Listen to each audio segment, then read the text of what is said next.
Ifaa islaamummaa kan diinii nuu kenne maqaa rabbii guddaatiin bismillaahi jenne ergamaa olaanaa akka aduu baatu nagayaaf rahmanni isarra haa jiraatu. Quraanaaf hadiisaan karaan akeekame bu'uura qaroomaa ta'uu ka beekame yoo cimsinee qabne karraa fayyadamnu yoo isarraa baane kattiin adabamnu. Isa maleen jiru filannoon kan biraa diiniin haa tolfannu duniyaa fi aakiraa. Ifaa islaamummaa kan diinii nuu kenne maqaa rabbii guddaatiin bismillaahi jenne ergamaa olaanaa akka aduu baatu nagayaaf rabbanni isarra haa jiraatu.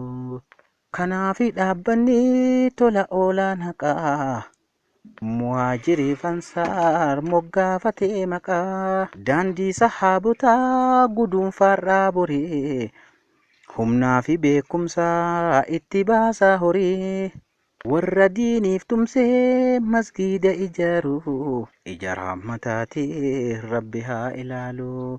Ifaa islaamummaa kan diinii nuu kenne maqaa rabbii guddaatiin bismillaahi jenne ergamaa olaanaa akka aduu baatu nagayaaf rahmanni isarra haa jiraatu.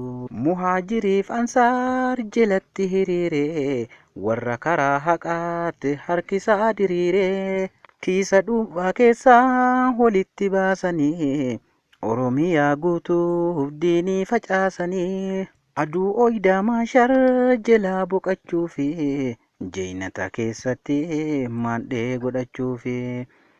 Ifaa islaamummaa kan diinii nuu kenne maqaa rabbii guddaatiin bismillaahi jenne ergamaa olaanaa akka aduu baatu nagayaaf rahmanni isarra haa jiraatu.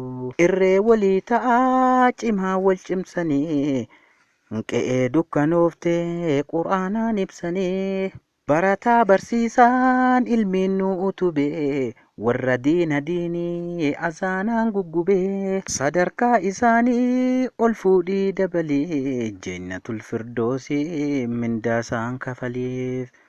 Sadarkaa isaanii ol fuudhii dabalee jannatul firdoosii mindaanuu kafaleef. Ifaa islaamummaa kan diinii nuu kenne maqaa rabbii guddaatiin bismillaahi jenne ergamaa olaanaa akka aduu baatu nagayaaf rahmanni isarra haa jiraatu. Gabayaa keeyriitii daldalachuu fedhee hawaasa dheebotee dheebuu baasuuf jedhee balbala beekumsaa tokkummaan hiriirsee barnoota ammayyaa fi amantaa diriirsee warra jajjabeessuu teessoo olomaahee jazaatuu tatanaa yaa rabbi ol kaayee.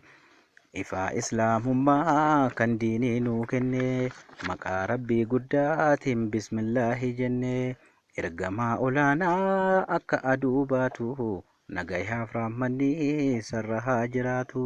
Dhalootaaf dhalootaa walitti akka finnu hafuura jaalalaa walirraa akka binnu ni torkii wallaalaan badeen kan deebise muhaajiriif ansaar hawaasni eebbise.